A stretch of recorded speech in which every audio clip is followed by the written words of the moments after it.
ओम श्री गुरुवे नमः। ओम श्री गणेशाय नमः। ये प्रसंग है, इससे पूर्व का भाग थोड़ा सा फिर से स्मरण करा देता हूँ मैं आपको। जन्मेजय का सर्पयज्ञ चल रहा है। चक्रवर्ती सम्राट जन्मेजय जो परीक्षित के पुत्र हैं, परीक्षित जो कि अभिमन्यु के पुत्र हैं, और उस सर्पयज्ञ में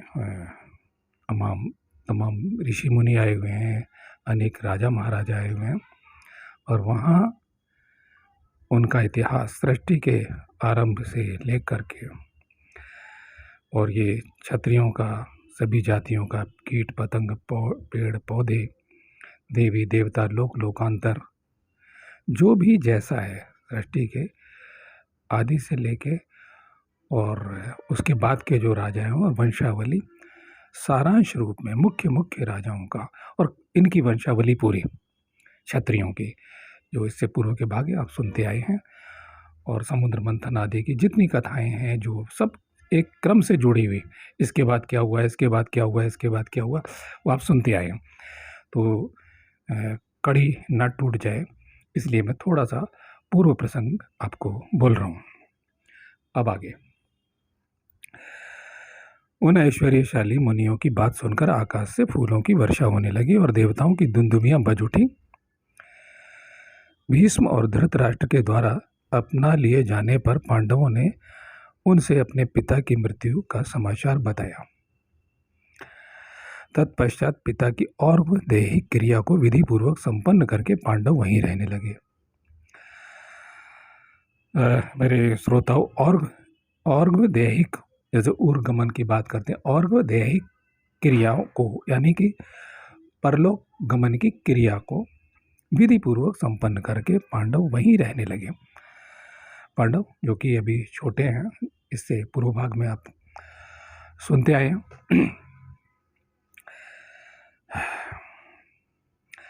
दुर्योधन को बाल्यावस्था से ही पांडवों के साथ रहना सहन नहीं हुआ। पापाचारी दुर्योधन राक्षसी बुद्धि का आश्रय ले अनेक प्रकार के उपायों से पांडवों की जड़ उखाड़ने का प्रयत्न करता रहता था, परंतु जो होने वाली बात है वो होकर ही रहती है। इसलिए दुर्योधन आदि पांडवों को नष्ट करने में सफल न हो सके। दुर्योधन आदि यानी दुर्योधन और उसके अन्य भाई लोग जो थे।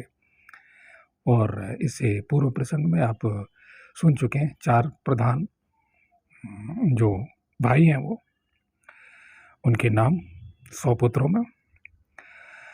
वहाँ भी उन्होंने, इसके बाद धृतराष्ट्र ने किसी बहाने से पांडवों को जब वर्णावत नगर में जाने के लिए प्रेरित किया, तब उन्होंने वहां से जाना स्वीकार कर लिया। वहां भी उन्हें लाक्षागृह में जला डालने का प्रयत्न किया गया, किंतु पांडवों के विदुर जी की सलाह के अनुसार काम करने के कारण विरोधी लोग उनको दग्ध करने में समर्थ न हो सके। पांडव वर्णावत से अपने आप को छिपाते हुए चल पड़े और मार्ग में हिडिंब राक्षस का वध करके वे एक चक्र नगरी में जा पहुंचे। ये सारांश में संक्षिप्त सुनाया जा रहा है, फिर विस्तार पूर्वक बताया जाएगा। ये प्रश्न है कि भाई विस्तार से बताइए, जैसे अभी कि हमें पूरे विस्तार से बताइए, फिर प्रति प्रश्न करते हैं, तो ऐसा होगा।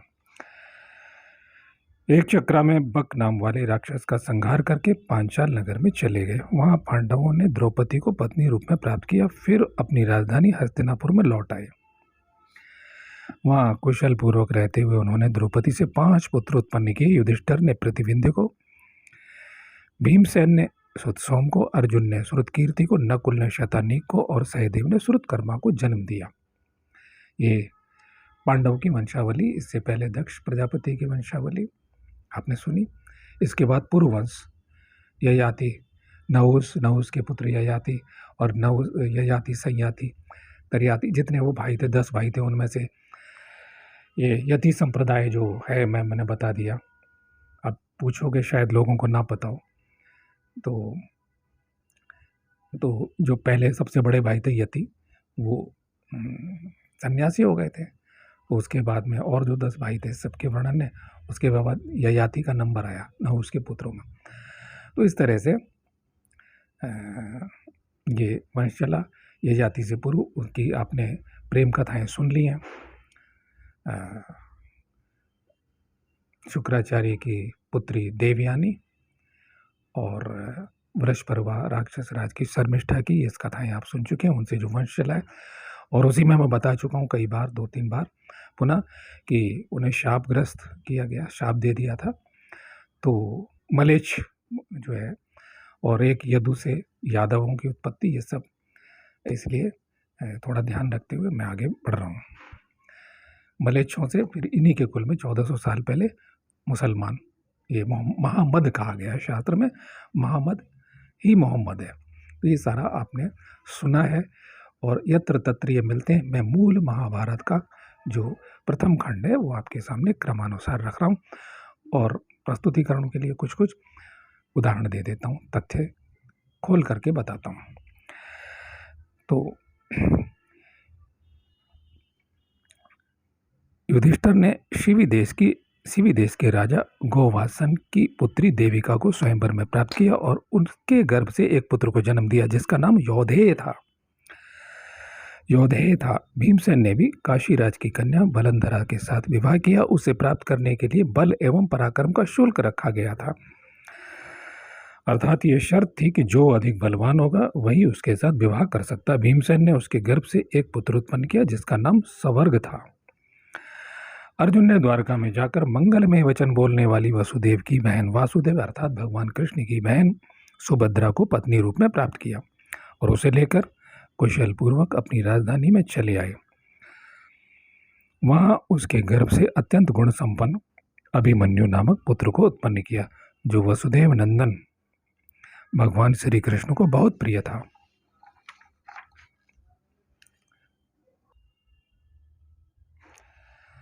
नकुल ने चेदीराज की पुत्री करेणुमति को पत्नी के रूप में प्राप्त किया और उसके गर्भ से निर्मित्र नामक पुत्र को जन्म दिया।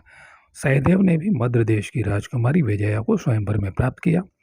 वह मद्रराज द्युतिमान की पुत्री थी। उसके गर्भ से उन्होंने सुहोत्र नामक पुत्र को जन्म दिया।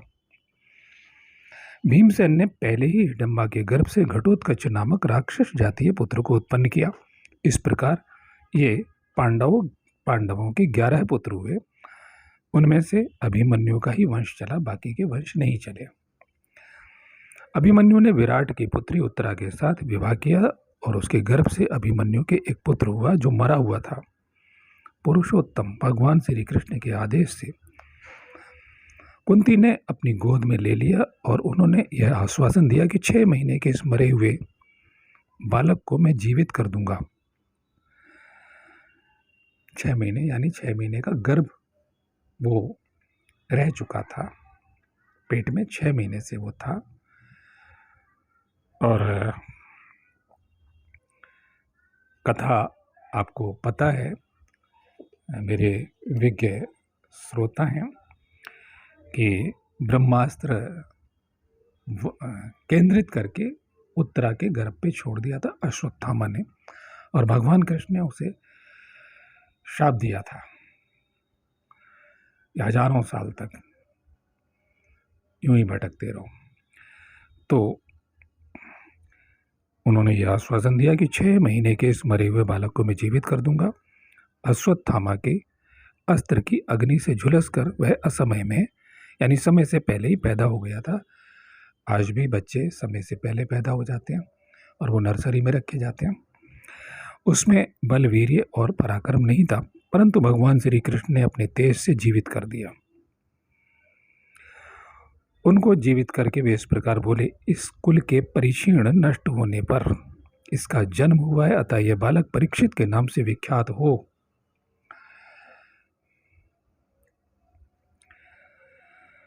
परीक्षित ने तुम्हारी माता माद्रवती के साथ विवाह किया है, जिसके गर्भ से तुम जन्मेजय नामक पुत्र उत्पन्न हुए हो। मुझे लगता है पाठकों क्रम से बन गई।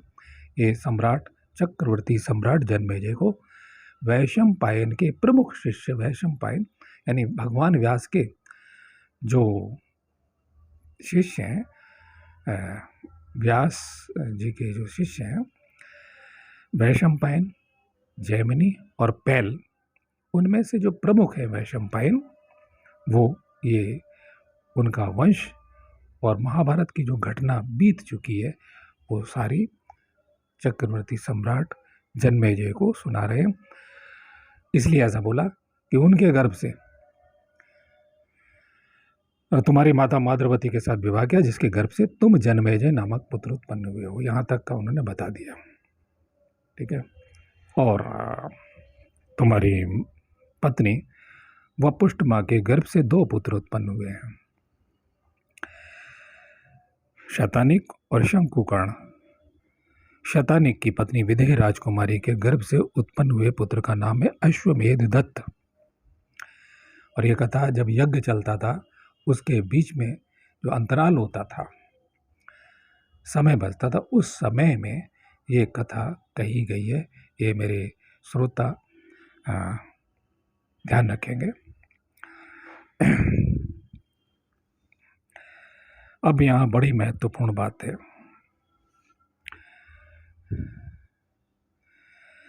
यह पूर्व तथा पांडवों के वंश का वर्णन किया गया है, जो धन और पुण्य की प्राप्ति कराने वाला और परम पवित्र है। नियम परायण ब्राह्मणों, अपने धर्म में स्थित प्रजापालक क्षत्रियों, फिर से सुने, नियम परायण ब्राह्मणों, अपने धर्म में स्थित प्रजापालक क्षत्रियों, वैश्यों तथा तीनों वर्णों की सेवा करने वाले श्रद्धालु शूद्रों को भी सदा इसका श्रवण एवं स्वाध्याय करना चाहिए। यानी चारों वर्णों को, सवर्ण जाति के अतिरिक्त, ब्राह्मण क्षत्रिय वैश्य के अतिरिक्त, फिर से बोल रहा हूं, ये जो तीनों वर्णों की सेवा करने वाले,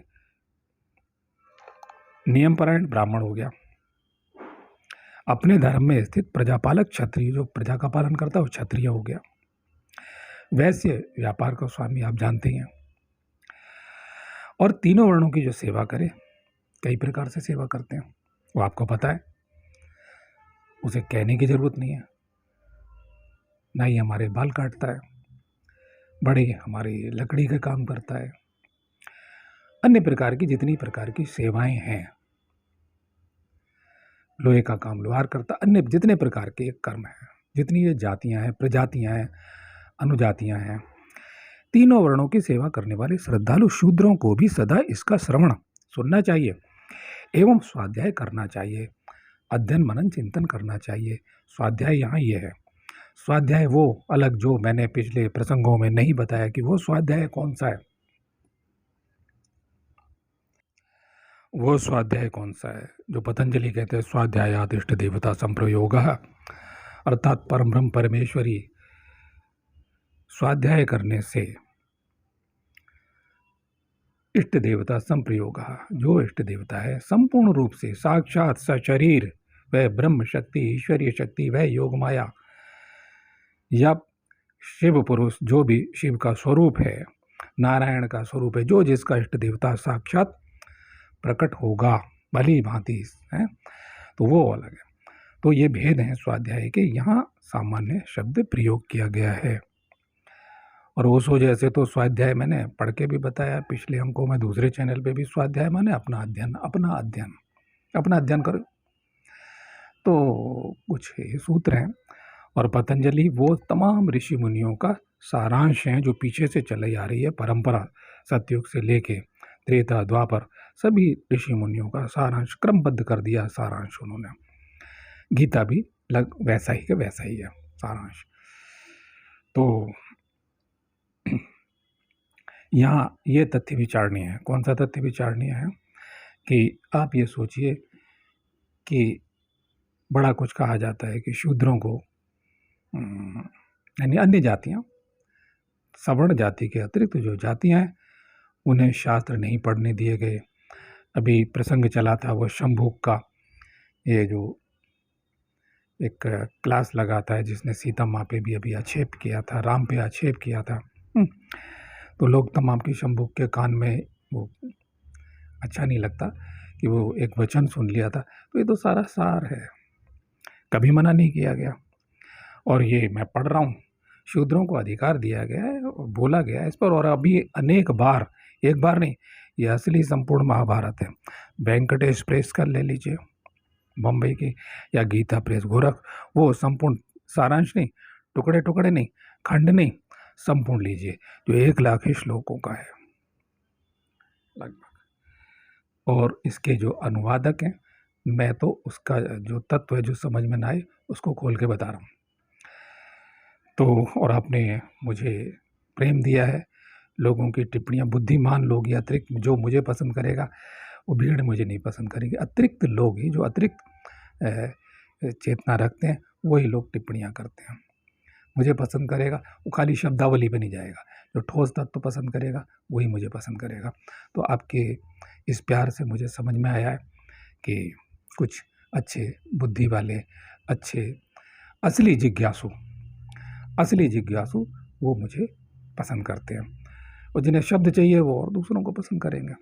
खैर, तो अब आप ये मैं बता दूंगा कि ये कौन सा श्लोक है। आपके पास एक प्रमाण है कि ये संभव पर्व है, आदि पर्व के अंतर्गत, पहले खंड में आदि पर्व के अंतर्गत संभव पर्व है, और संभव पर्व के अंतर्गत ये क्या है, पूर्ववंश कीर्तन विषयक, ये 95वां अध्याय है, और श्लोक संख्या 87 है ये। तो मैंने आपको एक प्रमाण दिया कि सबका आदर करता है शास्त्र, और सबको, क्योंकि भगवान ने गीता में भी कहा है, भगवान ने गीता में कहा है कि शूद्र और चांडाल, मतलब चांडाल तक कह दिया, स्त्री और चांडाल भी, वो भी अगर करेगा, ये मत सोचो कि हमारे लिए नहीं है, तो वो परम गति को, उच्च, उसी ऋषि मुनियों की अवस्था को प्राप्त होगा, गति आगे बढ़ जाएगी, जन्म जन्मांतर में तरक्की करके वहीं पहुंचेगा वो, जहां वो अनंत तेजस्वी ईश्वर शरीर रूपधारी ऋषि मुनि है, वह व्यक्ति भी वहीं पहुंचेगा, उस अनंत शक्ति को वो भी उपलब्ध होगा, क्योंकि वो भी ईश्वर का ही अंश है। तो ठीक है, मैं आगे बढ़ता हूँ।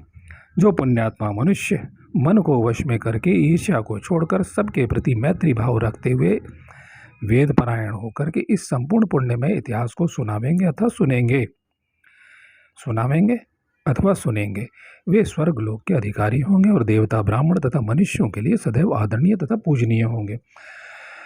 अब आप लोग शंका करेंगे, भाई ये पढ़ लिया, मैंने पढ़ दिया, आपने सुन लिया, तो आप तो स्वर्ग के अधिकारी हो जाएंगे। नहीं, जब हम शास्त्र का अध्ययन करते हैं तो हमारे अंदर एक प्रेरणा पैदा होती है, हमारे अंदर एक जागृति पैदा होती है।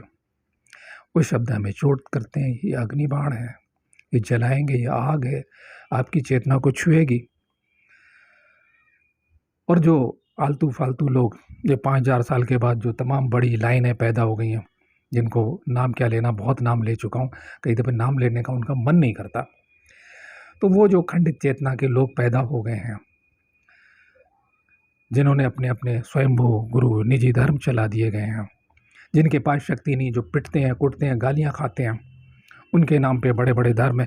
हमारा शास्त्र कहता है कि भी जो जिस लायक है, कि भाई एक छोटी सी बात है, महावीर को कहा जाए कि भी तुम्हारे पीटा गया, तुम्हें कील ठोकी गई, तुम्हें ये किया गया, बुद्ध को के गाली, तो भाई तुम इसी लायक हो, फिर तो तुमने और तपस्या क्यों नहीं की, या अहिंसा तुम्हारे आभा मंडल में इतना शक्तिशाली क्यों नहीं था कि दूसरा अहिंसक हो जाता है। इस पर मैंने पहले भी कई बार बोला हुआ है, ईसा का, मसीह का एक धर्म खड़ा हो गया।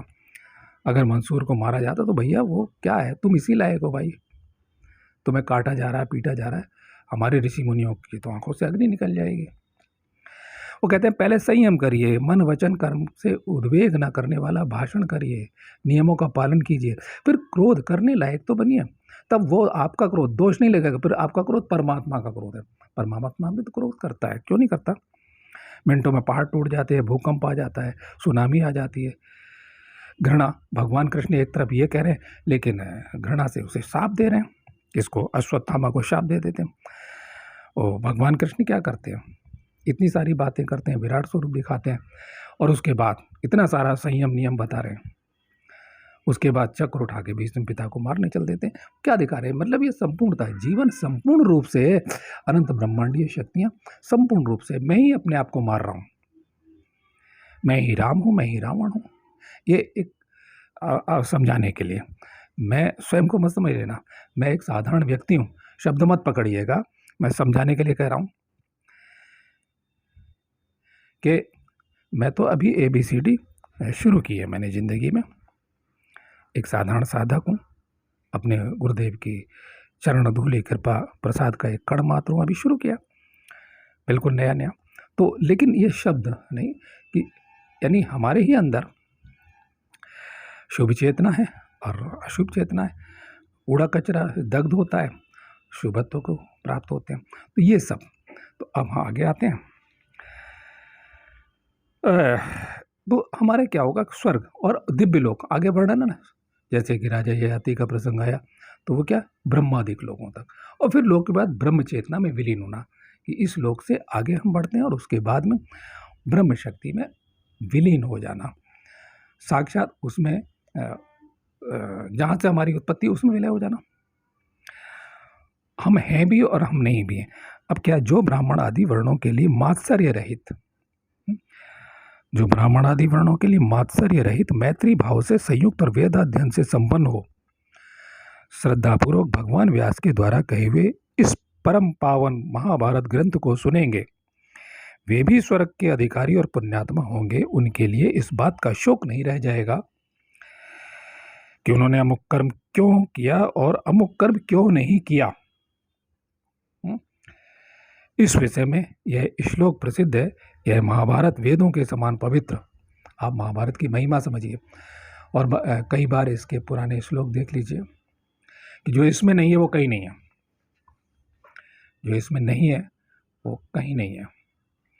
संपूर्ण वेद शास्त्र उपनिषदों का सार, संपूर्ण वेद शास्त्र उपनिषदों का सार इस महाभारत में है। वो कठिन भाषा होगी, आपकी समझ में नहीं आएगी, इसकी भाषा सरल है, ना समझ में आ रही मैं समझा रहा हूँ। और जहाँ शक्ति के, ज्ञान के, गूढ़ता के तथ्य हैं, कुछ कम शब्दों में, ताकि छेड़छाड़ ना हो जाए। मेरे अपने भाव कुछ नहीं है, मैं वही बोल रहा हूँ। अगर मैं कोई, आपको लगता है कोई थोड़ा सा ज़्यादा बोल रहा हूँ, तो मैं इसी महाभारत से ही उनके अंश पढ़ता हूँ और उन्हीं की अभिव्यक्ति कर रहा हूँ। ये मैंने अपनी तरफ से कुछ नहीं जोड़ा, जरा सा भी। अपराध है अध्यात्म में छेड़छाड़ करना। यह महाभारत वेदों के समान पवित्र, उत्तम तथा धन, यश और आयु की प्राप्ति कराने वाला है।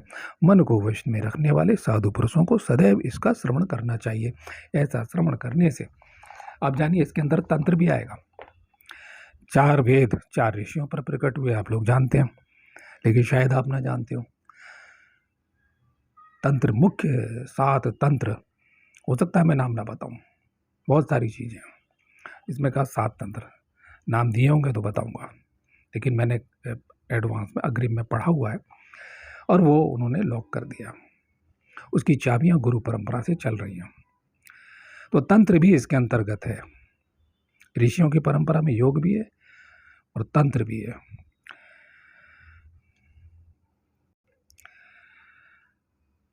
दूसरे चैनल पर एक मेरा वीडियो आएगा और वह है एक खतरनाक आश्रम, एक खतरनाक सिद्ध मूर्ति, और भी वहाँ पे जो कुछ है वो शाप भी देता है, और जिसे यकीन ना होता हो वहाँ जाके पंगा दंगा चैलेंज कुछ भी कर सकता है, आजमा सकता है। और वो ऋषि परंपरा है, क्योंकि ऋषि लोग शाप देते हैं, वरदान देते हैं, वो चलते फिरते ईश्वर हैं। तो मुझे भरोसा है आप लोगों को पसंद आएगा। दूसरी बात ये कि बहुत से लोगों की जो टिप्पणियां हैं मैं उत्तर नहीं दे पाता हूं, और लेकिन पढ़ता सबको हूं, भरोसा रखिए। और अभी एक नए सज्जन हैं विष्णु जी दिल्ली के, बहुत सारी प्रश्नों की झड़ी लगा दी है। अगले किसी वीडियो में मैं उनसे कहूँगा, और भी लोग हैं, ज़रा क्रम से देख लीजिए कि मेरे दोनों चैनलों पे योग तंत्र से संबंधित प्रश्न है तो उसमें मिल जाएगा, और इस चैनल पे भी मिल जाएगा। आप सुनते नहीं हैं, ज़रा ध्यान से सुने। हाँ, 4-5 प्रश्न हो सकते हैं, कुछ और अच्छे प्रश्न ऐसे भी हो सकते हैं जिनका सार्वजनिक रूप से महत्व है, तो उसे मैं बोल दूँगा अगले किसी वीडियो में। और ये भी बताऊँगा बहुत सारे लोगों ने अपेक्षा की है कि मैं उन्हें मार्ग निर्देशन दूँ, तो मैं उसके बारे में बताऊँगा कि मैं हमेशा ये बोलता आया हूँ हर वीडियो में लगभग कि मैं एक साधारण साधक हूँ। मैं अभी खुद साधना कर रहा हूँ, ऐसे शुरू किया है, ऐसा बोलता हूँ। और फिर भी तो आगे क्या है, मेरे गुरुदेव की कृपा से यदि कुछ आगे किसी को मार्गदर्शन या क्या हो सकता है, तो उसके बारे में मैं अलग से एक वीडियो ताकि सबकी समझ में आ जाए। तो आज के लिए इतना ही। ओम तत्सत।